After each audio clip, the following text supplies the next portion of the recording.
Let's check some out. Here we are. They're Okay. live. Oh, look, that's us. I love your hair. Doesn't our hair look fantastic? It is night, Tommy. It is night, Tommy. Okay, you know what? Okay. Everybody Any questions? needs Let's to get type off in some their high questions. We got some questions. Something up. Yeah. Lots of love. I just want to know why Feet isn't released in Ireland. Is it or not released in Ireland? There's not a date yet. There's There's not a date yet. But this sort of enthusiasm is exactly what we're looking for. So you go ahead and say that. Yeah, if you keep on talking about if you want it in Ireland. Are there any folks out there who perhaps are creators, writers, filmmakers, or folks who may have struggled with something similar to what is addressed inside of the movie who might have some sort of questions that we could discuss, talk about? Because right now we're getting a lot of emojis, Patrick which are Adams, good. hot. What's up, PJ? Hey! Hey, baby. Someone asked, what was it like writing the script? Great. What was it like writing the script? It was a long process. It took, let's see, I wrote it for probably about, was it 6 years totally? Yes, as far as I know. Yeah, I started writing it right before I started working on Pretty Little Liars, which is always a phrase that I have difficulty saying. I tend to trip up on those words. Pretty Little Liars. It's tough. But anyways, it was a long journey, and it went through many iterations. And then when Tommy came on board as the director, he was really wonderful because we sat down to do a rewrite together about the things that we wanted to or felt that we could accomplish. Yes. With the time that we were given. Wrote in, why didn't you cast your husband? Or yeah.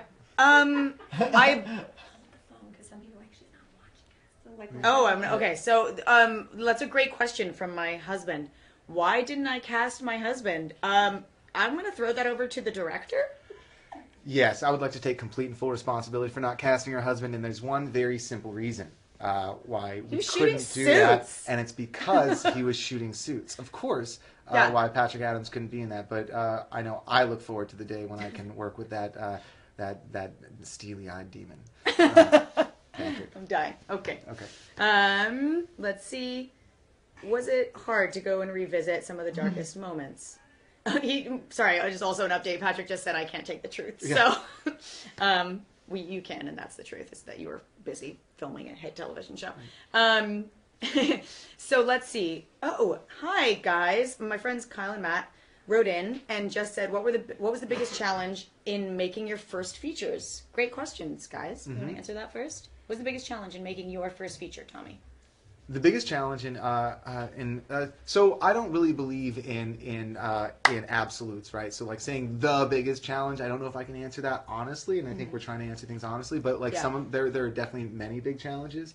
The biggest challenge was getting it off the ground. I feel like is the biggest challenge. If you consider the fact that Troian was writing something for well over half of a decade, that timeline is crazy. Working on Troian having to like get all of these intimate and detailed things like both out of her body and then onto a page to make sense, that's incredibly challenging. Finding financing for a film, finding collaborators who want to believe in that project, who will sign on to it and get it going. Once you're making a movie, it's almost easy. I mean, there's challenges. That's almost a lie, but there's challenges of its own of their own right there. But I think that getting something going is the part that takes the most sort of endurance and belief. Just like continuing to move and like go forward. That is the biggest challenge. That's a really broad, probably unsatisfactory answer, but I think that's the truth. Is at the beginning is always the hardest. I think so, because really you're always just trying to get people to trust you. Making your first feature is about asking people to believe in you, to believe in the story, to believe in giving you money to make it happen, to believe in giving you time and lending you their talents. So it's really just convincing people to trust you to make it. And trust is so important when you're collaborating with people. Which is why I love working with Troian, because I trust her, so deeply. And we've been working together for a long time. So, yes. Can you summarize the movie? You're so much better at this than I am. I know what you're talking about, but I don't agree with you, actually. Really? I talk a lot, and so she's like saying, I'd summarize the movie. Okay, summarize the movie. Come on, you do the pitch so well.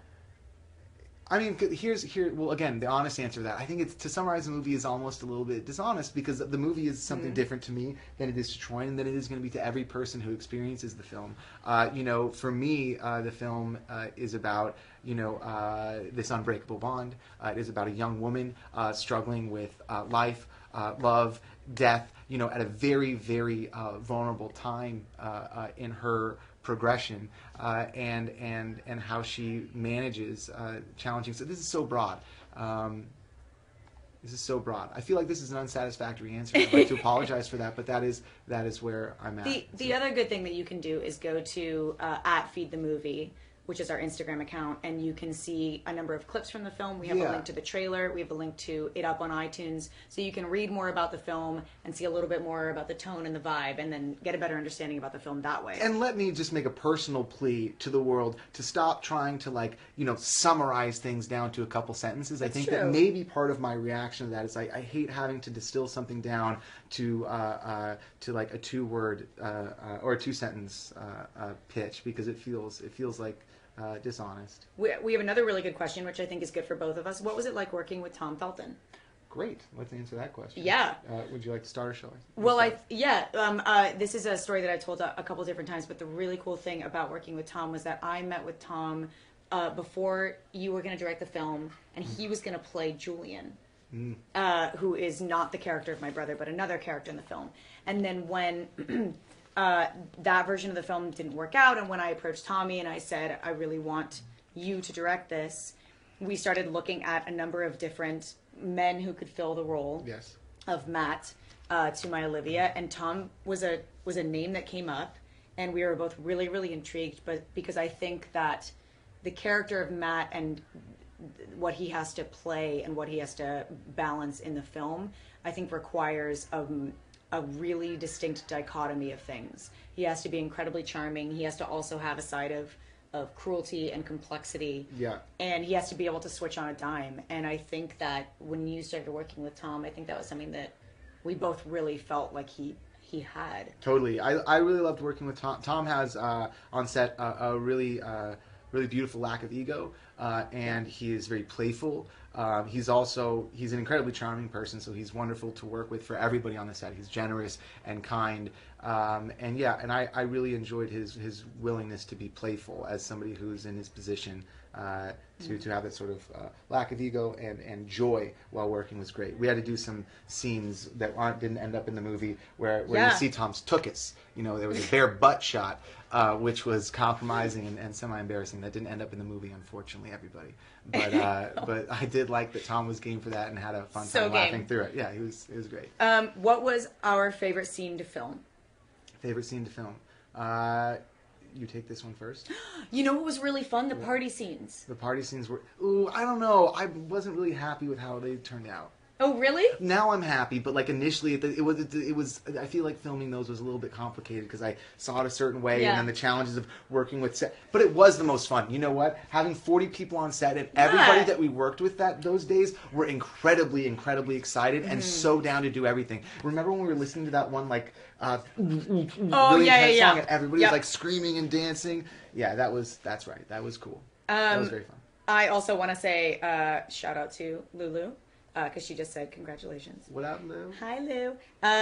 Let's see. Wait, what do you... so we did that one. You know what else was really fun to shoot? What? Because you had such a good idea about it. First of all, I just want to say that in addition, the reason that the party scenes were so fun for me was because we were just talking about this, but Tommy and I first started working together as an actor and a director in a really tiny rehearsal room at USC when we were both 19, 20? Yeah, probably. 19, I think. 19. Yeah. So to watch you be in command of a room, directing 40 people, it was just really cool, and it was coming full circle. It was just really amazing, and he handled it so beautifully. Shout out to USC PED, all you Shout theater out. kids working in those dark and dank rooms, having fun, making theater. Yeah. Love you guys. Yes, love that. How do we feel about Feed growing on the charts? Really excited. Really, yeah. Just really excited. I take a lot of screen caps for posterity, and it feels a little bit silly, but at the same time, this is a first moment. It's our first feature, and it's pretty cool that people are downloading it. I can't believe it. Still feels a little bizarre. Yeah, it does feel pretty weird. But I was also going to say one other really fun thing that I really loved filming was the running scenes. Oh, they were great. You know why? Because Igor Kropotov, our DP, is a genius Totally. and has the most beautiful sense of lighting and composition in the entire world. And he's a superstar, and we're so lucky to have him. Hello, Igor. I love you. We love you. One of my best friends. Let's see what else. Dun, dun, dun. You know what, Dave? Sorry.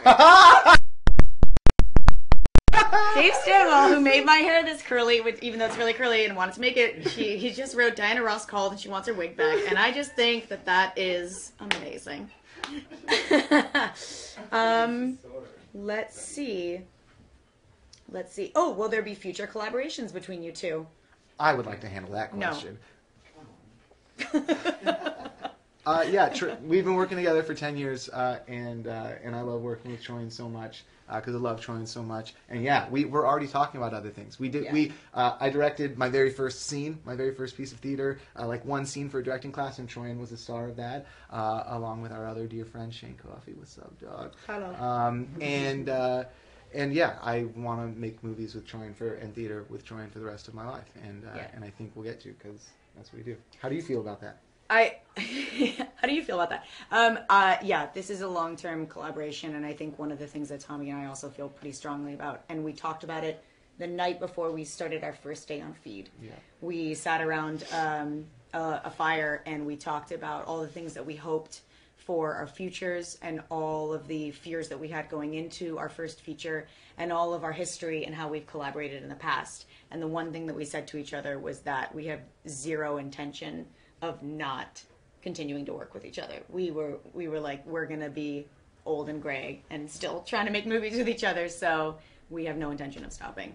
The answer is yes. The answer is a resounding yes. A couple people have said, like, say hi to Brazil, say hi to Japan, say hi to France. Oh gosh, yeah. Hi Brazil. Hi Japan. Hi Ireland. Hi. Ireland. Wait. Oh, I saw that's Italy. And France. Okay. And yes, France. Oh, is giving seeing love the today. movie deals with a heavy subject. How did you manage to keep a light mood on set? I'll You're a take director. I'll take that question. Okay, when you're working with people on anything, whether you're like sitting inside of a classroom and like breaking down ideas, or whether you're inside of a room building a piece of theater together, whether you're on set making a movie, I think that momentum and energy and attitude is so incredibly crucial, and that nobody can do their best work unless they feel safe and unless they feel excited. And the truth is that when you're dealing with really difficult subjects, the actors have to settle into some really complicated places that can be emotionally vulnerable. However, you're in a professional environment, you're surrounded by people who are there to support you. So if the way that I would make the actors feel safe and also try to create a conducive environment for our production designers and our costume designers and our DP and our grips and everybody who's working is by me trying to be as happy and as excited as possible and to create a vibe of respect for one another, for everybody around. And so that started with Troian and Tom as the stars of our film, and they were kind of respectful to everybody, me as the director. So by creating excitement and enthusiasm, and if you have that, you can do anything, including create a safe working environment on set. So that's how. Yeah. You know, the material really doesn't have to drag the weight of that material doesn't have to drag you down into those deeply emotional places all the time. You can focus on the collaboration more than Yeah. Australia, Germany. But I'm also hi to Australia and Germany. I also want to say that I think that, as Tommy was saying, any energy on set is good energy. So it's really fun as long as like work is being done, like when people are joking around and having a good time.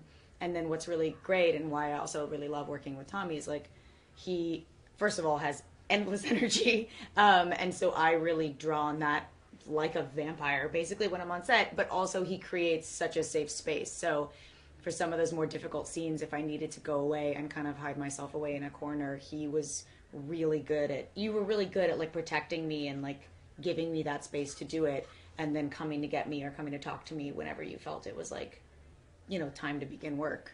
And I think just not to talk only about this question, but I do think it's relevant. Also, dealing with heavy subjects and it being rough is not always a bad thing. So there were moments on set that were challenging for everybody, but that can also be invigorating. So for us to witness Troian walking through some truth like that doesn't make everybody exclusively sad for the rest of their lives. They witness somebody doing something really challenging, and that is inspiring. And so then the next day or the next hour or the next minute, all of a sudden you're filled with like life and energy because you're confronting challenges in an honest way. And so sometimes the weight would even lift us up.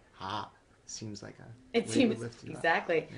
All right, one last question. I'm not going to read that one,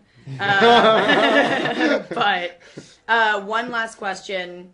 If you guys want to submit it now, we will take one last question. Hey, Guatemala. Hey, Guatemala and Colombia. Come on, guys. Hello, emojis. Yeah, so many emojis. What was you yourself woke filming? Hello, Brazil. I don't I don't know. There's a understand that. lot of hearts. There's so many hearts, which I really appreciate. Troian, you know, I'd like to go back to a question I read earlier that we What didn't was get to that? address, that somebody was asking you, and it felt a little bit broad, but it's also probably relevant to the most number of people, perhaps. Mm-hmm. And they were asking, I'm going to be paraphrasing whoever you are, I apologize, but it was, what sort of advice would you have to somebody who was trying to create something about their own lives, is essentially what the question was, because you wrote about your own life. So not specifically about this issue, but anybody who is investigating something that is truly, intimately, and deeply about themselves. Is there any advice that you could share with them about how to approach that work or get it out of your body, how you got it out of your body and out of your soul and out of your head and onto a piece of paper or into a computer? Anyway, Into a computer. how do you tell a story about yourself to other people? That's a really good question. And I found that for me, I don't know if this is just the way my brain works, but sometimes getting fixated on the details of my own personal experience can really bog you down and make it difficult to actually write out the story. Whether it's because there are things that you might not feel ready to share, or you feel too vulnerable in sharing. And so what I found with creating the character of Olivia Gray and her relationship to her brother Matthew Gray was that through this relationship of the twins, that I didn't grow up, as a twin, like I didn't have a twin brother, but through their relationship, I could really investigate some of the things that had gone on for me in a way that was totally separate and outside of myself, but still deeply personal. So I find that sometimes it's just about finding your way into a story. Sometimes, it's about finding that like particular concept or the way that you want to write about something, whether it's like magical realism, you know what I mean? Like you can, like you look at a film like Pan's Labyrinth speaking about like violence and war, and it's like such a wonderful way to speak about that. Like Charlie Kaufman says, free yourself to do your work. So like some Exactly. people are into mask work, like what Troian's talking about in writing this movie is like a form of mask work, which is the type of performance that people do. Sometimes putting on like a thin layer that separates you from the material or the audience, and it actually enables you to show Right. more of yourself and be free. Some people are like really naturalistic and it needs to be totally true. Most important, I think, or one important element to offer to people is to do whatever you need to do Yeah. to free yourself to do your work. So make yourself as comfortable as possible, to feel as safe as possible, to be as powerful as possible. It's mine. That was perfectly said. So we are going to go watch our film now. Ooh, and we're going to say goodbye to you. Thank you guys so much for tuning in and for asking us such really great questions. Yeah. And thank you guys for watching Feed. Bye, Mom. Bye, Mom. She's right over there. Bye. You guys are brilliant.